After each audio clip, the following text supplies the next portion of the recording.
నమస్తే అందరికీ. మహబూబ్ నగర్ ఫలితాలు అయితే వచ్చినాయి.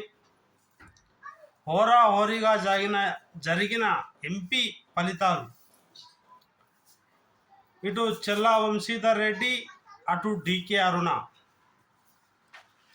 14 నుంచి 15 రౌండ్లు ముగిసేసరికి 7,500 బ్యాలెట్లు లెక్కించగా మరి 18,000 ఓట్ల మెజారిటీతో ముందంజలో ఉంది డికే అరుణ గారు, బీజేపీ అభ్యర్థి.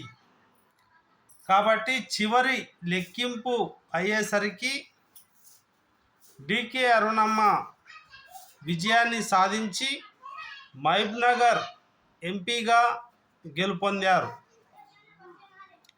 ఈ విషయం అన్ని రౌండ్లు ముగిశాయి. మనం ప్రజా తీర్పు వచ్చేసింది. ఈ ప్రజా తీర్పును ఎన్నికల సంఘం గుర్తించి చెప్పినటువంటి విషయం. అయినా కాంగ్రెస్ కూడా చాలా టఫ్ ఫైట్ ఇచ్చినప్పటికీ డికే అరుణ గారు, బీజేపీ అభ్యర్థి, ఒక నారీ శక్తి అనేటటువంటి విజయాన్ని సాధించి బీజేపీ కైవసం అయ్యింది. మహబూబ్ నగర్ ఎంపీగా ఆమె ప్రజలు ఎన్నుకున్న నాయకురాలు ఇప్పుడు.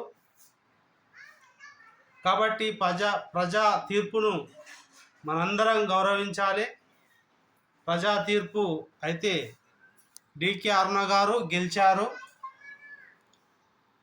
జై భారత్, జై భారత్ మాతా కీ జై.